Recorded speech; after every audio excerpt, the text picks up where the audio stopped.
Hello दोस्तों, पहचाना? मैं हूं रॉबर्ट क्लाइव। पिछले एपिसोड में आपने देखा होगा कि कैसे मैंने फ्रांसीसियों को भारत से खदेड़ दिया था। ये एपिसोड और भी इंटरेस्टिंग होने वाला है क्योंकि इसमें हम बंगाल पर अपना पूरा नियंत्रण करने का प्लान बना रहे हैं। फिलहाल हमें फर्रुखसियार साहब ने फरमान तो दे दिया है, मगर ये हमारे लिए काफी नहीं है क्योंकि हमें तो पूरा बंगाल चाहिए। तो आइए देखते हैं कि हम अपने इस शैतानी मंसूबों में कामयाब होते हैं कि नहीं। ब्रेन बोर्ड भाई के चैनल को सब्सक्राइब करते चलिए, वीडियोस को शेयर करते चलिए। अगर आपका साथ बना रहा तो हमारी ये सीरीज इसी तरह चलती रहेगी। चलिए शुरू करते हैं। मीर जाफर से मैंने गुप्त समझौता कर लिया है।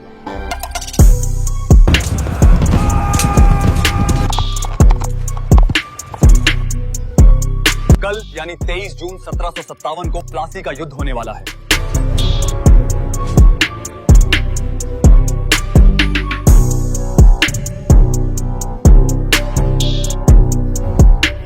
अंग्रेजों को तो मैं बड़ी आसानी से हरा दूंगा।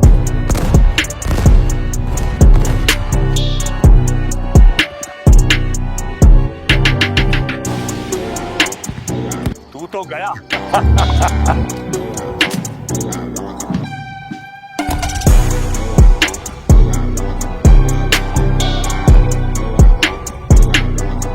18वीं सदी का भारत धीरे धीरे बदल रहा था।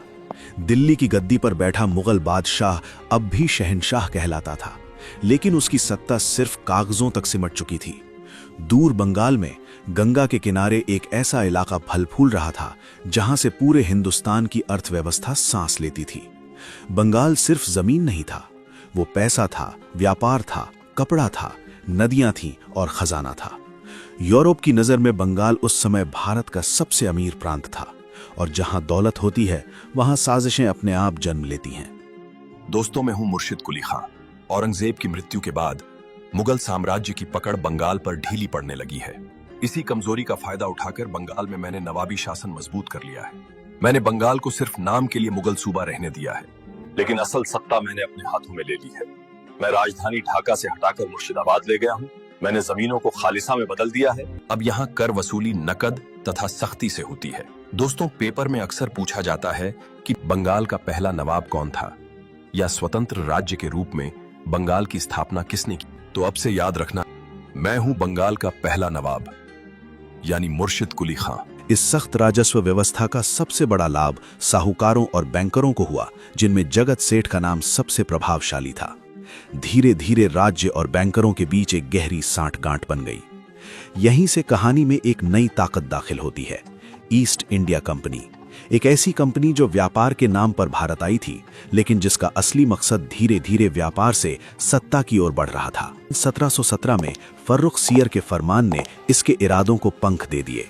कंपनी को दस्तक प्रणाली के तहत कर मुक्त व्यापार की अनुमति मिली। सालाना केवल 3000 रुपए का नाम मात्र शुल्क देना पड़ा और अपने सिक्के चलाने का अधिकार भी मिल गया। समस्या ये थी कि कंपनी खुद तो टैक्स नहीं देती थी, लेकिन भारतीय व्यापारियों से पूरा कर वसूलती थी। इससे बंगाल की अर्थव्यवस्था में असंतुलन पैदा हुआ और कंपनी के कर्मचारी खुले तौर पर भ्रष्टाचार और निजी व्यापार में लिप्त हो गए। शुरुआत में कंपनी ने तलवार नहीं उठाई, उसने कागज उठाए, फरमान, दस्तक और व्यापारिक छूटें प्राप्त की। मुगल बादशाहों से मिली इन सुविधाओं ने कंपनी को बंगाल की अर्थव्यवस्था में चुपचाप घुसने का रास्ता दे दिया। और जब पैसा आने लगा तो हथियार अपने आप आने लगे। अली वर्दी खान के शासनकाल तक स्थिति किसी तरह संतुलित रही। उन्होंने मराठों से लड़ते हुए बंगाल को सुरक्षित रखा और प्रशासन को नियंत्रित रखा। लेकिन 1756 में उनकी मृत्यु के बाद उनके नाती सिराजुद्दौला नवाब बने। सिराजुद्दौला युवा थे, लेकिन आत्मसम्मानी और निर्णायक थे। वे अंग्रेजों की बढ़ती दखलंदाजी से नाखुश थे। जब अंग्रेजों ने फोर्ट विलियम को बिना अनुमति मजबूत करना शुरू किया और बंगाल के नियमों की अवहेलना की, तो सिराज ने कलकत्ता पर हमला कर दिया। फोर्ट विलियम पर कब्जा हुआ, अंग्रेज अधिकारी भाग खड़े हुए और वहीं से अंग्रेजों ने सिराज के खिलाफ साजिश रचनी शुरू कर दी। मद्रास से रॉबर्ट क्लाइव को बंगाल भेजा गया। क्लाइव ने युद्ध से पहले राजनीति को हथियार बनाया। उसने मीर जाफर, राय दुर्लभ और जगत सेठ जैसे प्रभावशाली लोगों से गुप्त समझौते किए। मीर जाफर को नवाब बनाने का वादा किया गया और बंगाल के खजाने की हिस्सेदारी का लालच दिया गया। अलीनगर की संधि के जरिए अंग्रेजों ने अपनी पुरानी सुविधाएं वापस पा ली, लेकिन ये केवल समय खरीदने की चाल थी। प्लासी का युद्ध 23 जून 1757। दोस्तों, मैं हूं सिराजुद्दौला। कल यानी 23 जून 1757 को प्लासी का युद्ध होने वाला है। मुझे अपनी सेना पर पूरा यकीन है। अंग्रेजों को तो मैं बड़ी आसानी से हरा दूंगा, क्योंकि मेरे साथ मीर जाफर जैसे योद्धा भी हैं। प्लासी का युद्ध भारतीय इतिहास का वो क्षण था जहां तलवारों से ज्यादा साजिशें चली और गोलियों से पहले विश्वासघात ने फैसला सुना दिया। 23 जून 1757 को भागीरथी नदी के किनारे स्थित छोटे से गांव प्लासी में जो हुआ, उसने आने वाले 200 वर्षों के औपनिवेशिक शासन की नींव रख दी। कागजों में ये एक युद्ध था, लेकिन वास्तविकता में ये सत्ता का सौदा था। एक ऐसा सौदा जिसमें बंगाल की तकदीर दांव पर लगी थी। उस समय बंगाल के नवाब सिराजुद्दौला थे, युवा, आत्मसम्मानी और अंग्रेजों की बढ़ती दखलंदाजी से नाराज। दूसरी ओर ईस्ट इंडिया कंपनी की ओर से मैदान में थे रॉबर्ट क्लाइव, एक कुशल सैनिक से ज्यादा एक चतुर रणनीतिकार। संख्याओं की बात करें तो तस्वीर साफ थी। नवाब के पास लगभग 50,000 सैनिक, जबकि अंग्रेजों के पास करीब 3,000। लेकिन इतिहास केवल संख्या से नहीं, नियत और निष्ठा से बनता है। क्लाइव ने युद्ध से पहले ही परिणाम तय करने की तैयारी कर ली थी। नवाब की सेना के भीतर असंतोष और महत्वाकांक्षा को हथियार बनाया गया। दोस्तों, कल के लिए सारी सेटिंग हो गई है। मीर जाफर से मैंने गुप्त समझौता कर लिया है। मैंने वायदा किया है कि सिराज को हटाकर तुम्हें नवाब बना देंगे, और मीर जाफर मान भी गया। इस साजिश में बंगाल का बैंकर जगत सेठ और मणिकचंद सीध, राय दुर्लभ जैसे लोग भी शामिल हैं। नवाब, तू तो गया। तू तो गया बेटे। 23 जून की सुबह बारिश के बाद धूप निकली। तोपें तैनात थीं, सेनाएं आमने सामने थीं, लेकिन नवाब की ओर से निर्णायक आक्रमण नहीं हुआ। मीर मदन और दीवान मोहन लाल ने ही साहस दिखाया। मीर मदन की वीरता के बावजूद विश्वासघात की दीवार बहुत ऊंची थी। थोड़ी देर में नवाब की सेना का मनोबल टूट गया और मैदान का रुख बदल गया। शाम होते होते परिणाम स्पष्ट था। सिराजुद्दौला पराजित हुए, भागने को मजबूर हुए और बाद में उनकी हत्या कर दी गई। मीर जाफर को नवाब घोषित कर दिया गया। तो दोस्तों, इस तरह प्लासी का युद्ध जीता नहीं गया बल्कि खरीदा गया। अगर मीर जाफर हमारे साथ न होता तो हम टिक ना पाते। इस एक दिन ने ईस्ट इंडिया कंपनी को बंगाल की राजनीति में राजा बनाने वाली शक्ति बना दिया और कंपनी के अधिकारियों के लिए लूट के दरवाजे खोल दिए। प्लासी का महत्व केवल सत्ता परिवर्तन तक सीमित नहीं था।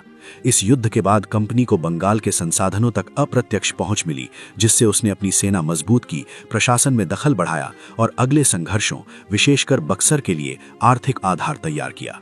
इसीलिए इतिहासकार ठीक ही कहते हैं कि प्लासी ने बंगाल सौंपा, लेकिन उससे भी अधिक भारत के औपनिवेशिक भविष्य की दिशा तय कर दी। इसी युद्ध के बाद अंग्रेजों के हौसले इतने बुलंद हुए कि उन्होंने 1759 में बेदरा की लड़ाई में डचों को बड़ी आसानी से हराकर भारत से खदेड़ दिया। 1760 में फ्रांसीसियों को भी वॉन्डीवॉश के युद्ध में हरा दिया था, जिसकी चर्चा हमने पिछले एपिसोड में की है। बक्सर का युद्ध 22 अक्टूबर 1764। अगर प्लासी विश्वासघात की जीत था, तो बक्सर अंग्रेजी सत्ता की वैधानिक घोषणा थी। 22 अक्टूबर 1764 को बिहार के बक्सर में जो युद्ध लड़ा गया, उसने ये साफ कर दिया कि अब ईस्ट इंडिया कंपनी केवल बंगाल की राजनीति में दखल देने वाली ताकत नहीं रही, बल्कि वो भारत की सबसे प्रभावशाली सैन्य राजनीतिक शक्ति बन चुकी है। प्लासी के बाद अंग्रेजों ने बंगाल में खुली लूट मचाई। मीर जाफर केवल नाम का नवाब था, वास्तविक सत्ता कंपनी के हाथों में थी। जब मीर जाफर कंपनी की बढ़ती मांगों को पूरा नहीं कर सका, तो उसे हटाकर मीर कासिम को नवाब बनाया गया। मीर कासिम कोई कठपुतली नहीं था। उसने शासन सुधारने की गंभीर कोशिश की। उसने दस्तक प्रणाली समाप्त की, भारतीय और यूरोपीय व्यापारियों के लिए समान कर व्यवस्था लागू की और बंगाल की सेना को मॉडर्न बनाने का प्रयास किया। यही सुधार ईस्ट इंडिया कंपनी को सबसे ज्यादा चुभे। संघर्ष बढ़ा और अंत में मीर कासिम को बंगाल छोड़ना पड़ा, लेकिन उसने हार नहीं मानी। उसने अवध के नवाब शुजाउद्दौला और मुगल सम्राट शाह आलम द्वितीय से हाथ मिला लिया। यह गठबंधन प्रतीकात्मक रूप से बहुत शक्तिशाली था, क्योंकि पहली बार अंग्रेजों के सामने केवल एक नवाब नहीं, बल्कि मुगल सम्राट स्वयं खड़ा था। दूसरी ओर अंग्रेजी सेना का नेतृत्व कर रहे थे हेक्टर मुनरो, एक अनुशासित और अनुभवी कमांडर। 22 अक्टूबर 1764 को दोनों सेनाएं बक्सर के मैदान में आमने सामने थीं। संख्यात्मक रूप से भारतीय पक्ष कहीं अधिक शक्तिशाली था, लेकिन अंग्रेजों के पास वो चीज थी जो उनके विरोधियों के पास नहीं थी: अनुशासन, एकीकृत नेतृत्व और आधुनिक वॉर नीति। युद्ध के दौरान गठबंधन की सेनाओं में आपसी समन्वय की कमी साफ दिखी। नेतृत्व बटा हुआ था और निर्णय लेने में देरी हो रही थी। इसके विपरीत अंग्रेजी सेना अनुशासित थी और हर आदेश एक स्पष्ट लक्ष्य के साथ दिया जा रहा था। कुछ ही घंटों में युद्ध की दिशा बदल गई। गठबंधन की सेनाएं पराजित हो गई, शुजाउद्दौला भागने पर मजबूर हुए और शाह आलम द्वितीय अंग्रेजों की शरण में चले गए। ये केवल एक सैन्य हार नहीं थी, बल्कि मुगल सत्ता की अंतिम स्वीकारोक्ति थी कि अब वास्तविक ताकत कंपनी के हाथों में है। बक्सर के युद्ध का प्रभाव प्लासी से कहीं अधिक गहरा था। प्लासी ने अंग्रेजों को बंगाल में प्रभाव दिया था, लेकिन बक्सर ने उन्हें कानूनी और राजनैतिक वैधता प्रदान की। इसी जीत के बाद 1765 में इलाहाबाद की संधि हुई, जिसके तहत शाह आलम द्वितीय ने बंगाल, बिहार और ओडिशा की दीवानी अर्थात राजस्व वसूलने का अधिकार ईस्ट इंडिया कंपनी को सौंप दिया। बदले में कंपनी ने मुगल सम्राट को करीब 26 लाख रुपए की वार्षिक पेंशन देने का वादा किया। अवध के नवाब शुजाउद्दौला को युद्ध हार जाने के रूप में 50 लाख रुपए कंपनी को देने पड़े। इलाहाबाद और कड़ा जिले मुगल बादशाह को दिए गए और अवध का शेष क्षेत्र नवाब को लौटा दिया गया। कंपनी ने बाहरी आक्रमण से नवाब की रक्षा का वादा किया, लेकिन इसके बदले नवाब को सेना का खर्च देना पड़ता था, जिससे वो कंपनी पर निर्भर हो गया। अवध को एक तरह से अंग्रेजों और शेष भारत के बीच एक बफर राज्य बना दिया गया। बनारस में बलवंत सिंह की जागीरदारी पक्की की गई। अब ईस्ट इंडिया कंपनी केवल व्यापारिक करने वाली संस्था नहीं रही, वो सीधे बंगाल के किसानों से कर वसूलने लगी। लेकिन दिलचस्प बात यह थी कि कंपनी ने शासन की जिम्मेदारी अपने हाथ में नहीं ली। यहीं से जन्म हुआ एक अजीब और खतरनाक व्यवस्था का, द्वैध शासन। द्वैध शासन का अर्थ था सत्ता का बंटवारा, लेकिन असल में यह सत्ता से भागने का तरीका था। दोस्तों, मैं भारतीय राजा हूं।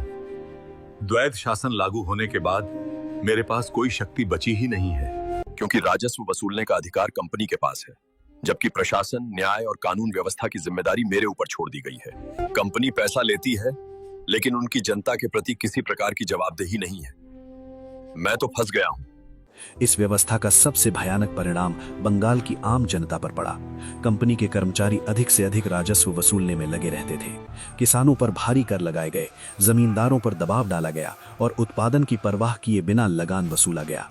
दूसरी ओर नवाबी प्रशासन इतना कमजोर हो चुका था कि वो न तो किसानों की रक्षा कर सकता था, न ही व्यवस्था बनाए रख सकता था। द्वैध शासन ने प्रशासनिक अराजकता को जन्म दिया। न्याय बिकने लगा, भ्रष्टाचार खुलकर सामने आया और अधिकारियों का एकमात्र लक्ष्य था ज्यादा से ज्यादा पैसा कमाना। कंपनी के अफसर बंगाल को एक ऐसे खजाने की तरह देखने लगे थे जिसे जल्द से जल्द खाली करना है। यही वो दौर था जब प्लासी की लूट को संस्थागत रूप दे दिया गया। इस अमानवीय उशोषण का सबसे भयानक परिणाम 1770 के बंगाल के अकाल के रूप में सामने आया। लाखों लोग भूख से मर गए, लेकिन कंपनी की राजस्व वसूली नहीं रुकी। खेत उजड़ गए, गांव वीरान हो गए और बंगाल, जो कभी भारत का सबसे समृद्ध प्रांत था, बदहाली का प्रतीक बन गया। ये अकाल केवल प्राकृतिक आपदा नहीं थी, बल्कि एक मानव निर्मित त्रासदी थी, जिसकी जड़ें द्वैध शासन की नीतियों में थीं। दोस्तों, मैं हूं वॉरेन हेस्टिंग्स। अभी 1772 में मैंने बंगाल के गवर्नर के रूप में पद संभाला है। मैंने द्वैध शासन की व्यवस्था को समाप्त कर दिया है। दोस्तों, ये कहानी यहाँ खत्म नहीं होती, क्योंकि अब शुरू होगी विद्रोह की कहानी, जिसको हम देखेंगे अगले एपिसोड में। आपको हमारा ये एपिसोड कैसा लगा, कमेंट्स में जरूर बताएं। आजकल आप कमेंट्स कम करते हैं। अगर आपका यही हाल रहा तो हम फिर से भारत आ जाएंगे। चलिए मिलते हैं अगले एपिसोड में।